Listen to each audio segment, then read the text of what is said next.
आज का एजेंडा जो है वो है प्रोसेस शेड्यूलिंग का।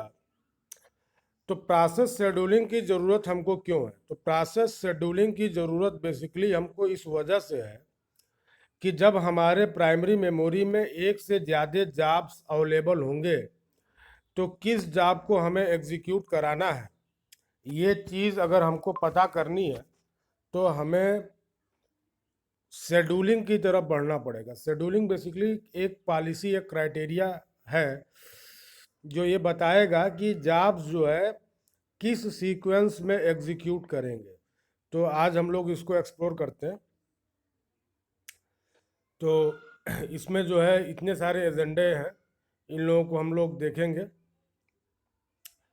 देखो बेसिक कंसेप्ट क्या है। बेसिक कंसेप्ट ये है कि हमें अपने सीपीयू का यूटिलाइजेशन मैक्सिमम करना है।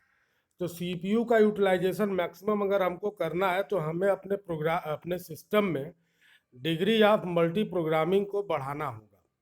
डिग्री ऑफ मल्टी प्रोग्रामिंग को बढ़ाने का मतलब क्या है कि अपने कंप्यूटर में जो मेमोरी है उसमें साइमल्टेनियसली एक से ज़्यादा प्रोग्राम होने चाहिए एग्जीक्यूशन लायक।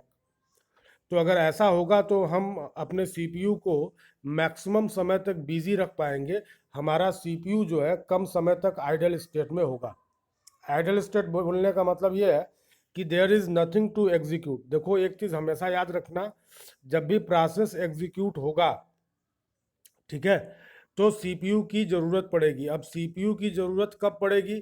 तो जब लॉजिकल और मैथमेटिकल ऑपरेशंस जो है परफॉर्म होंगे। हम लोग प्रोसेस को दो तरीके से कैटेगराइज करते हैं। एक को हम लोग बोलते हैं कि सीपीयू बाउंडेड प्रोसेस है और एक को बोलते हैं आईओ बाउंडेड प्रोसेस है।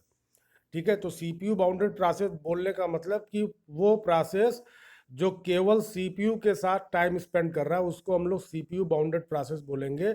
आईओ बाउंडेड प्रोसेस बोलने का मतलब वो प्रोसेस जो इनपुट आउटपुट एक्टिविटीज में पार्टिसिपेट कर रहा है।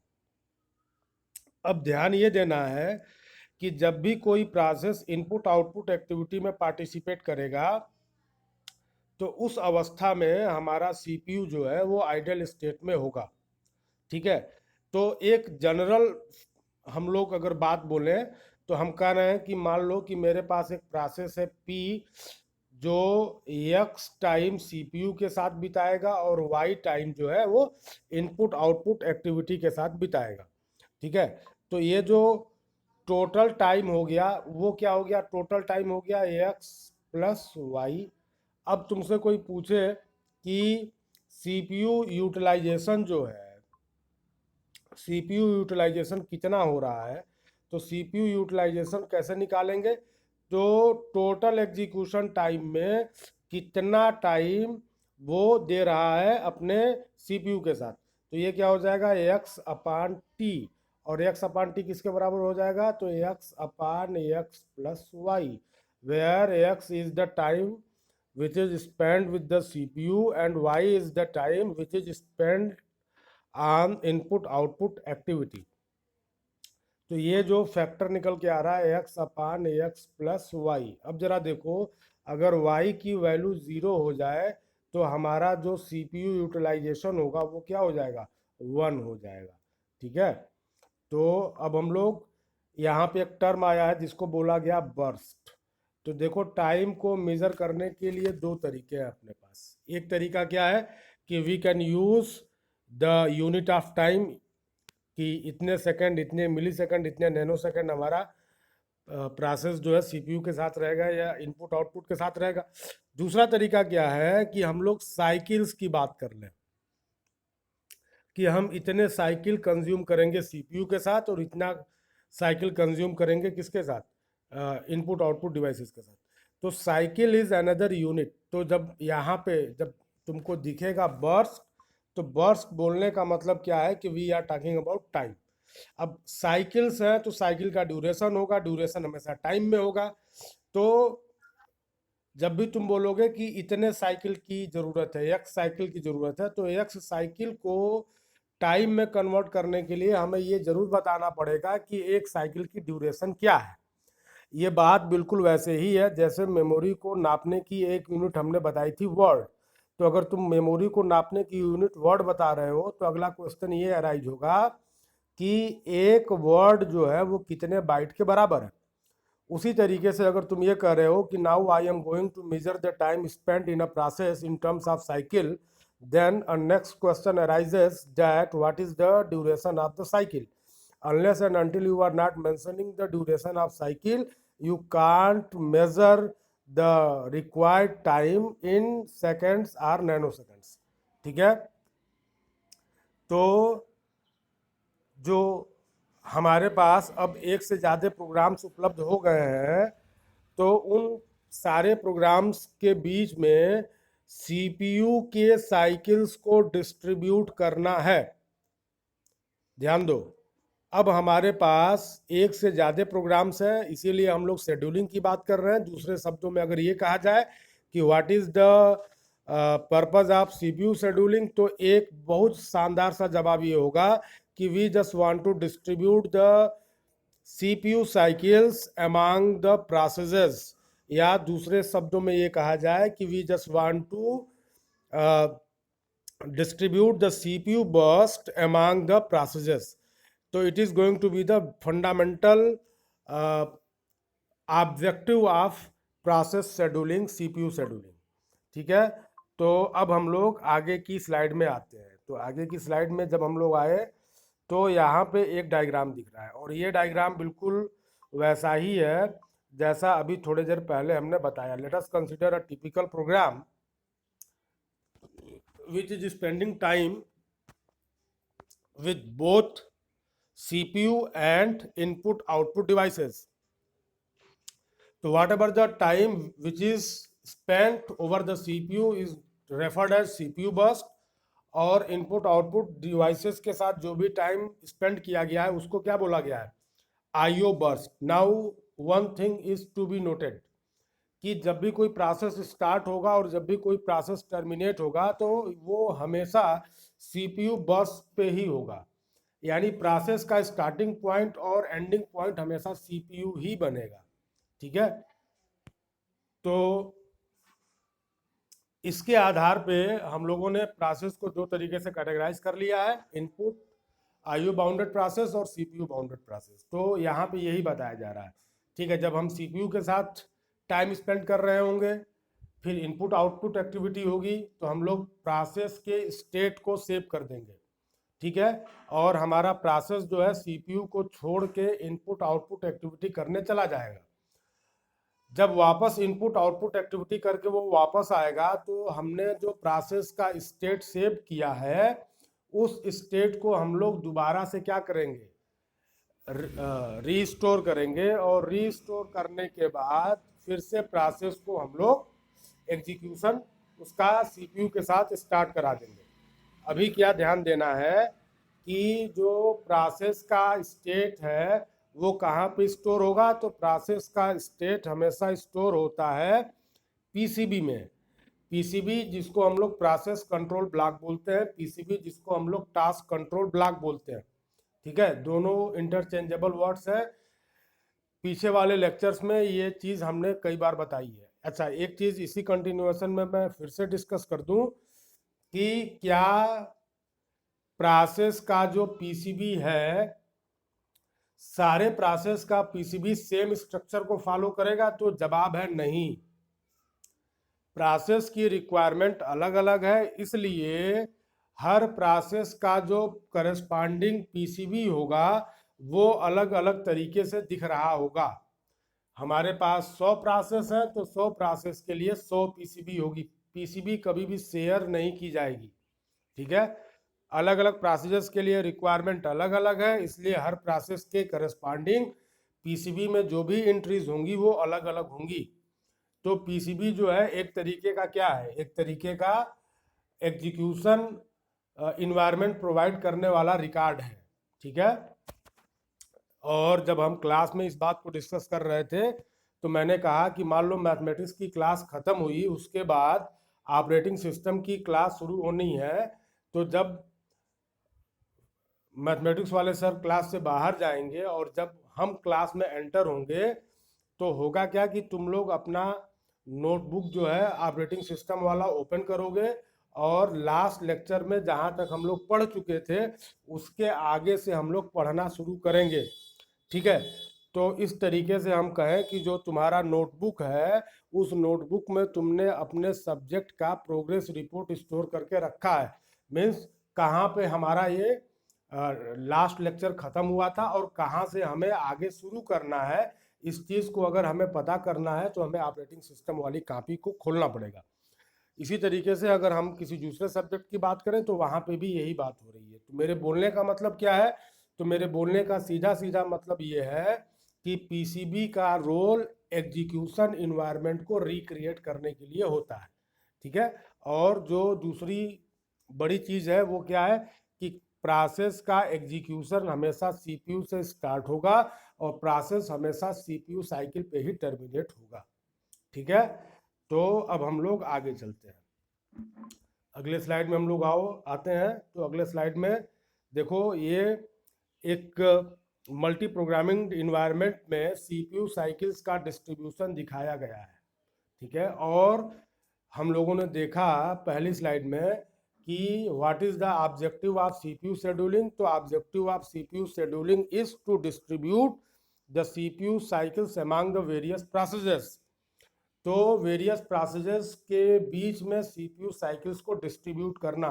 तो ये एक टिपिकल जो है ग्राफ दिखाया गया है जहाँ पे अलग अलग प्रोसेसेस के बीच में सीपीयू साइकिल का डिस्ट्रीब्यूशन कैसे हुआ है।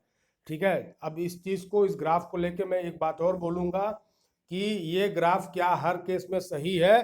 तो जवाब है नहीं। अगर तुम्हारे पास जो जॉब्स हैं उनका नेचर चेंज होगा तो ग्राफ का पैटर्न चेंज हो जाएगा। तो इस बात को लिख लेने की ज़रूरत है कि डिस्ट्रीब्यूशन साइकिल्स जो हैं वो चेंज हो जाएंगी। ग्राफ अगर हम लोग प्लॉट कर रहे हैं तो ग्राफ का शेप चेंज हो जाएगा। क्यों चेंज हो जाएगा? क्योंकि हमारे पास हमारे मेमोरी में जो भी प्रोसेसेस हैं अगर उनका बेसिक नेचर चेंज हो गया तो हमारे ग्राफ का जो शेप है वो भी चेंज हो जाएगा। ठीक है, अब हम लोग आते हैं अगले स्लाइड पे। तो अगले स्लाइड में सीपीयू शेड्यूलर के बारे में कुछ बातें बताई जा रही हैं। हम लोगों ने दो तरीके के शेड्यूलर को देखा था। एक को बोला था लॉन्ग टर्म शेड्यूलर और एक को बोला था शॉर्ट टर्म शेड्यूलर। तो जो लॉन्ग टर्म शेड्यूलर था उसकी रिस्पॉन्सिबिलिटी क्या थी कि वो सेकेंडरी स्टोरेज से जॉब को सेलेक्ट करके मेन मेमोरी में लेके आ रहा था। ठीक है, और जब मेन मेमोरी में हमारे जॉब्स आ गए हैं तो कौन सा जॉब पहले एग्जीक्यूट होगा, मतलब किस जॉब को सीपीयू मिलेगा। ठीक है, इस चीज़ को अगर हमें डिसाइड करना है तो we will use another scheduler which is known as CPU scheduler. इसको हम लोग शॉर्ट टर्म शेड्यूलर भी कहते हैं और इसको हमने जस्टिफाई भी किया था कि लॉन्ग टर्म और शॉर्ट टर्म बोलने का मतलब क्या है। लॉन्ग और शॉर्ट टर्म बोलने का मतलब ये है कि शॉर्ट टर्म शेड्यूलर जो है फ्रीक्वेंटली कॉल होता है जबकि लॉन्ग टर्म शेड्यूलर जो है रिलेटिवली एक लॉन्गर टाइम के बाद कॉल होता है। ठीक है, तो पहले पॉइंट में क्या बोला जा रहा है कि CPU scheduler selects from among the processes in the memory that are ready to execute and allocate the CPU to one of them। ठीक है, तो हमारे पास बहुत सारे जॉब जो सेकेंडरी स्टोरेज से प्राइमरी स्टोरेज में लाए गए हैं, उन जॉब में से किसी एक जॉब को सेलेक्ट करना और उसको सीपीयू का कंट्रोल असाइन करना, it is the fundamental property of CPU scheduler. अब जरा देखो, तो जब भी हम लोग सीपीयू शेड्यूलर की बात करेंगे तो सीपीयू शेड्यूलर जो है फ्रीक्वेंटली कॉल होगा। क्यों? क्योंकि हमारा जो सीपीयू है वो बहुत फास्ट है। हम किसी जॉब को अगर सीपीयू असाइन कर रहे हैं तो फ्रैक्शन ऑफ सेकेंड्स में उस जॉब को एग्जीक्यूट कराने के बाद ये भी हो सकता है कि हमारा जो करंटली एग्जीक्यूशन में जो जॉब है वो इनपुट आउटपुट एक्टिविटी करने के लिए इनपुट आउटपुट डिवाइसेस पे स्विच कर जाए। तो जब ऐसा स्विचिंग होगा तो हम लोग क्या करेंगे, हमारा सीपीयू तो आइडल स्टेट में आ जाएगा। तो अब सीपीयू शेड्यूलर की ज़रूरत होगी कि वो रेडी क्यू में से किसी दूसरे जॉब को क्या करे, फेच करे और उसको सीपीयू का कंट्रोल दे। तो दो दो जॉब के बीच में जो स्विचिंग में टाइम लग रहा है, इसी को हम लोग बोलते हैं डिस्पैचर लेटेंसी। ठीक है, और जब ये डिस्पैचर लेटेंसी की अगर हम लोग बात करें, तो इसी डिस्पैचर लेटेंसी की वजह से किसी भी मशीन की परफॉर्मेंस 100% नहीं होती है। ठीक है, डिस्पैचर लेटेंसी जो ये टाइम है, इस टाइम को हम लोग मिनिमम कर सकते हैं, बट इसको हम लोग कभी भी जीरो नहीं कर सकते। ठीक है, अब प्रश्न ये उठता है कि जो हमने कहा कि हमारा जॉब जो सीपीयू के साथ था, एग्जीक्यूट हो रहा था, अब वो इनपुट आउटपुट एक्टिविटी कराने के लिए चला गया, तो सीपीयू हमारा खाली हो गया।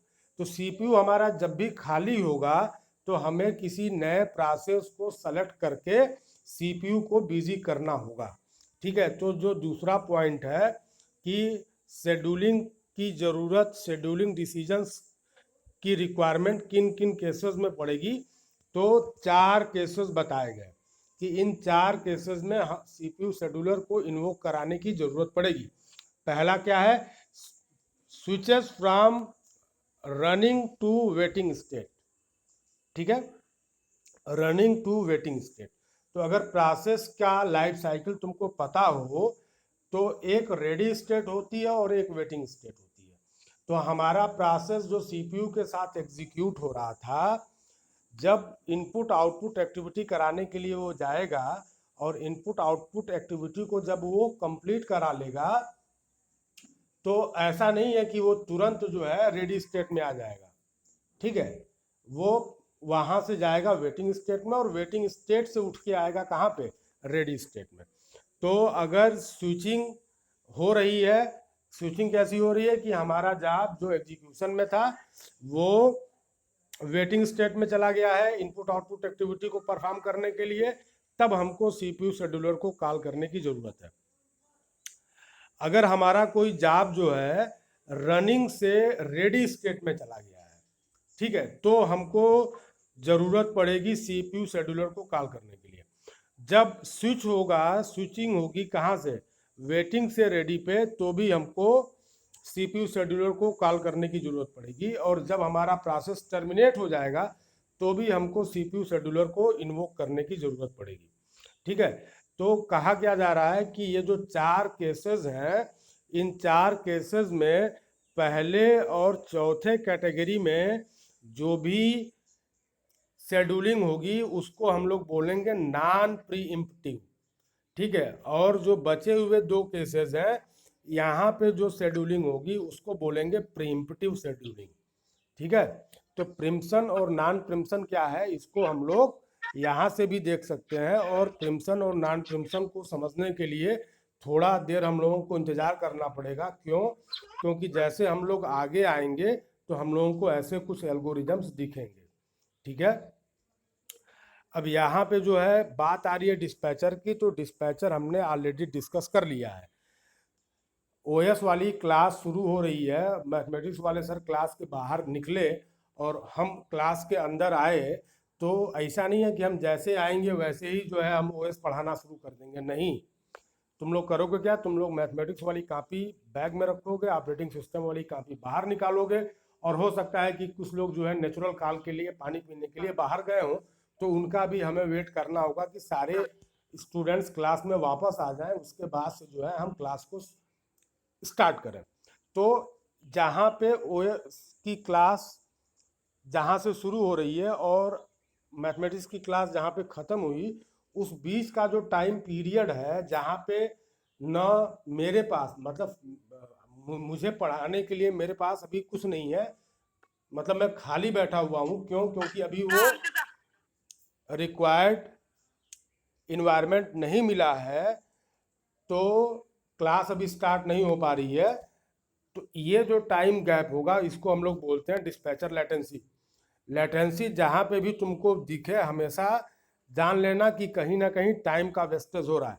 हम लोग कभी भी किसी भी कंप्यूटेशनल प्लेटफॉर्म पे इस डिस्पैचर लेटेंसी की वैल्यू को कभी भी जीरो नहीं कर पाएंगे। ठीक है, कुछ ना कुछ तो टाइम जरूर कंज्यूम होगा। और हम लोगों ने क्लास में वो मैथमेटिकल एक्सप्रेशन देखा था जो हमको ये बता रहा था कि किसी भी सीपीयू का यूटिलाइजेशन 100% नहीं हो सकता है। ठीक है, अब हम लोग आते हैं अगली स्लाइड पे। तो जो भी ऑपरेटिंग सिस्टम को डिजाइन कर रहा होगा, उस डिजाइनर की रिस्पॉन्सिबिलिटी क्या होगी? तो उस डिजाइनर की रिस्पॉन्सिबिलिटी ये होगी कि डिस्पैचर लेटेंसी को वो जितना कम से कम कर सकता है उसको कम करे। क्यों? क्योंकि जब तक ये कम नहीं होगा हमारे मशीन का परफॉर्मेंस कभी भी बढ़ेगा नहीं। अब हम लोग जो भी एल्गोरिदम्स पढ़ेंगे सीपीयू शेड्यूलिंग के लिए, तो उनके ऑब्जेक्टिव क्या हैं? ठीक है, ऑब्जेक्टिव क्या है, और दूसरे शब्दों में कहा जाए तो परफॉर्मेंस पैरामीटर्स क्या हैं। जैसे जब हम लोग डेटा स्ट्रक्चर पढ़ रहे थे तो वहाँ पे एल्गोरिदम्स को जब हम लोगों ने मेज़र करने की कोशिश की थी उनकी इफ़िशियंसी, तो उस इफ़िशियंसी को मेज़र करने के लिए हमारे पास दो पैरामीटर थे। पहला पैरामीटर किसका था? तो टाइम का था, और दूसरा पैरामीटर किसका था? तो स्पेस का था। अभी सीपीयू शेड्यूलिंग एल्गोरिदम की हम लोग बात कर रहे हैं, तो अपने पास 5 पैरामीटर्स हैं। पहला पैरामीटर क्या है? सीपीयू यूटिलाइजेशन, यानी हम जिस किसी सीपीयू शेड्यूलिंग एल्गोरिदम की बात कर रहे हैं, हमारा एल्गोरिदम ऐसा होना चाहिए जो सीपीयू के यूटिलाइजेशन को बढ़ा सके। ठीक है, दूसरा पॉइंट क्या है? दूसरा पॉइंट है थारोपुट। जब हम लोग थारोपुट को डिफाइन करते हैं तो क्या कहते हैं कि work done in per unit time, मतलब एक यूनिट टाइम में हम कितने नंबर ऑफ प्रोसेसेस को एग्जीक्यूट करा रहे हैं उसको हम लोग बोलते हैं थारोपुट। तो हम जिस किसी भी सीपीयू शेड्यूलिंग एल्गोरिदम का इस्तेमाल कर रहे हैं वो क्या करना चाहिए, उसके पास क्या होना चाहिए? तो थारोपुट उसका मैक्सिमम होना चाहिए। तो सीपीयू यूटिलाइजेशन भी ज़्यादा होना चाहिए, थारोपुट भी ज़्यादा होना चाहिए। और तीसरा पॉइंट है turn around time. Turn around time बोलने का मतलब क्या है कि हमने जॉब को कब सबमिट किया और हमारा जॉब कब कंप्लीट हो रहा है। तो जॉब कब सबमिट हुआ और कब कंप्लीट हुआ, जैसे तुम किसी स्टोर पे गए सामान खरीदने के लिए, तुम उस स्टोर पे पहुंच गए 11 बजे और 11:30 पे तुम खरीदारी करके वापस आ रहे हो, तो इस पूरे ट्रांजैक्शन का जो टर्न अराउंड टाइम होगा वो होगा 30 मिनट। यानी जो भी हम लोग एल्गोरिदम्स सीपीयू शेड्यूलिंग एल्गोरिदम्स की बात करेंगे वो टर्न अराउंड टाइम को कितना कम से कम कर पा रहा है ये ज़्यादा मायने रखेगा। वेटिंग टाइम मतलब क्या कि amount of time a process has been waiting in the ready Q.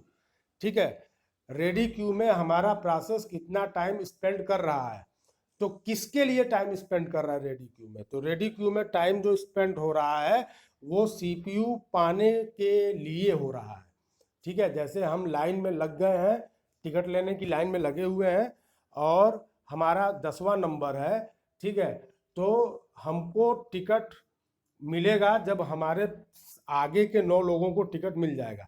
तो जब तक 9 लोगों को टिकट नहीं मिलेगा तब तक मेरी बारी नहीं आएगी। बोलने का मतलब मेरे लिए जो वेटिंग टाइम होगा वो 9 लोगों के सर्विस टाइम के बराबर होगा।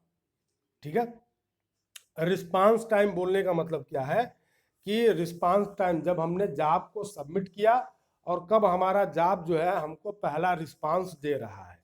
ठीक है, तो ये जो 5 क्राइटेरिया हम लोगों ने देखा है उसमें कुछ चीज़ें बढ़ रही हैं और कुछ चीज़ों को घटाना है।